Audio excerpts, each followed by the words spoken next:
दोस्तों,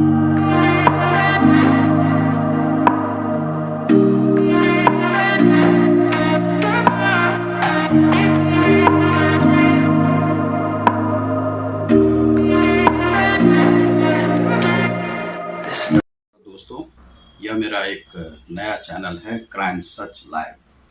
क्राइम सच पर आज आपको मैं एक कहानी बताने जा रहा हूँ। वह कहानी है बिहार के एक सहरसा जिला के आसपास की कथा है।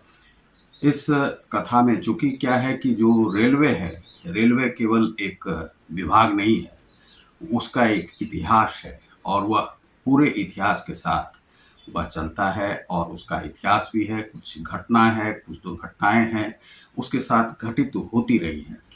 तो यह बात है 1981 की 6 जून का। वह दरमियानी शाम था और जिसमें कि आंधी, तूफान और वर्षा के साथ यह शहर आगे बढ़ रहा था। इस शहर के साथ कुछ जो गाड़ियां थी इस शहर की ओर आ रही थी, दौड़ रही थी, इस शहर की ओर आ रही थी, बसें भी और ट्रेनें भी। तो ट्रेन एक मानसी से खुली थी और खुल करके सहरसा वह आती। बीच में धमारा, बदला और बख्तियारपुर स्टेशन भी आता है। तो जब वह बदला के आसपास वह पहुंची तो वहां पर एक बागमती नदी है धमारा में। तो वह जो बागमती नदी है वह काफ़ी गहरी नदी है। कहा जाता है कि लगभग उसमें 100 फीट से ज़्यादा ही हमेशा पानी जो है सो रहता है। बहाव उसका बहुत तेज है और कछार वह काटते हुए चलता है। वह कोसी की 7 नदियों में से एक नदी है और बहुत ही गहरी नदी है। उस नदी के साथ वह जो है बारिश भी शुरू हो चुका था और गाड़ी जो है अपनी स्पीड में फुल रफ्तार में चलती जा रही थी और गाड़ी जो है बीच पुल पर जैसे ही आई तो वहाँ पर गाड़ी के सामने में एक जो कहा जाता है कि भैंस या बैल था जो कि वहाँ पर आगे में आ गया और उसके आने से जो ड्राइवर है वह समझ नहीं पाया कि उसे क्या करना है। उसने ब्रेक जो है तपाक से लगा दी। ब्रेक लगाना था कि जो आंधी के साथ जो है गाड़ी में कुल 9 डब्बे थे। 9 डब्बों में से 7 डब्बे जो पानी में गिर गए, 1 डब्बे लटकते रहे पुल पर और इस प्रकार से वह जो 7 डब्बे हैं वह पानी में समा गए।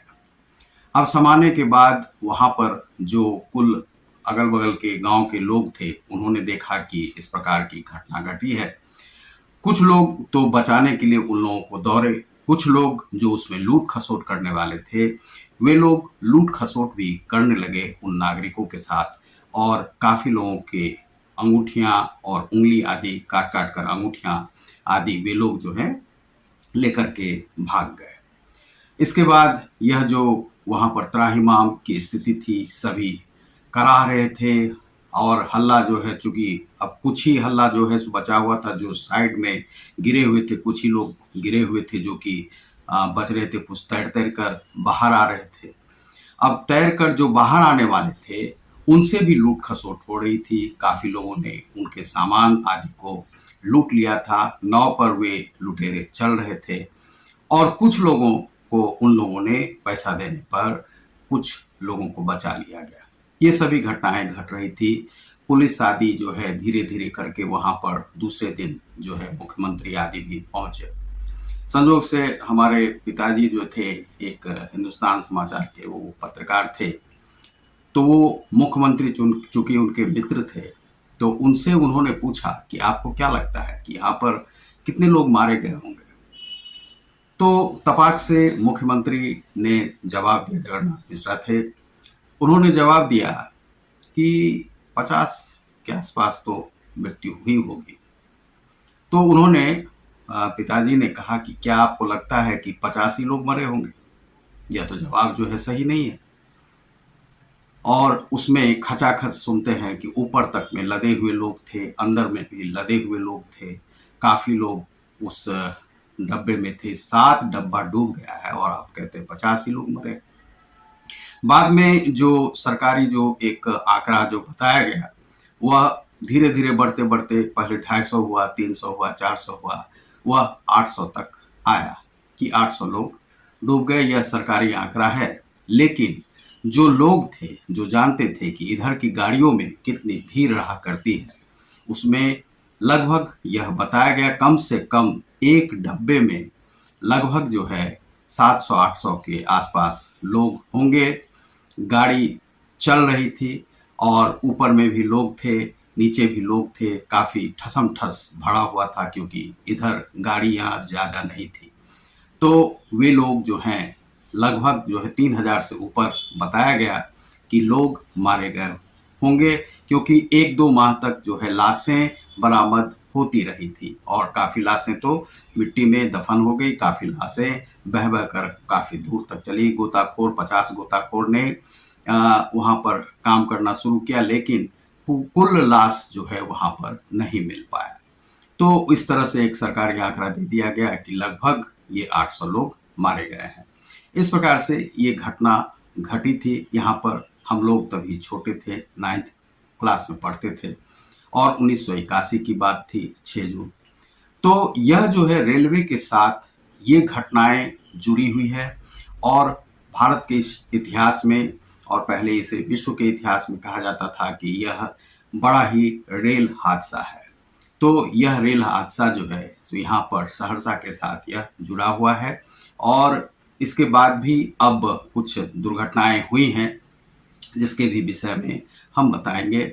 और यहाँ पर यह भी हुआ था कि जो लोग आ रहे थे तो वर्षा जैसे और आंधी तूफान के साथ, तो वो क्या है कि रेतीला इलाका है, रेत भी उड़ने लगता है, पूरा जो है चारों तरफ से रेत ही रेत जो है डब्बे में घुस रहे थे और बालू आदि के साथ जो है सो हवा और पानी सब कुछ खिड़कियों में आ रहा था और उस खिड़कियों को जो है वहाँ पर बंद कर दिया गया था। इसीलिए एक साथ जो हवा तेजी से आई उस कारण से भी कहा जाता है कि वे डब्बे गिर गए थे।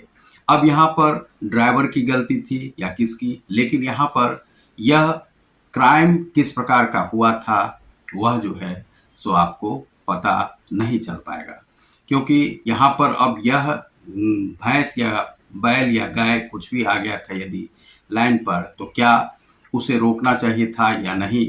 लेकिन यदि सूझबूझ से काम लिया ड्राइवर ने तो उसने रोका, लेकिन रोकने से क्या दुर्घटना हो सकती थी इसका जो है ड्राइवर को अनुमान नहीं था, तो इसलिए इसे क्राइम कहा जा सकता है। और वह पुल की भी स्थिति यह तो है कि बहुत ही विकट परिस्थिति में उस पुल का निर्माण हुआ था और वह पुल जो है सो बड़ा ही समस्याग्रस्त था और उसे बनाने में बहुत समस्या आई थी और उसके बाद वह पुल तैयार हो गया था। तो क्राइम सच में आज जो है यही घटना है कि जिसमें इतने सारे लोग मरे थे और यह एक घटना जो है क्राइम था और सरकार इसमें छिपाने का, तभी कांग्रेस की सरकार थी और पूरी तरह से इसे जितने लोग मारे गए थे उसे छिपाने का प्रयास किया गया था। तो अब आप आगे जो है घटना जो दूसरी है वह मैं बताऊंगा। तो बहुत बहुत धन्यवाद। आप देख रहे हैं रतिकांत सुमन को। नमस्कार।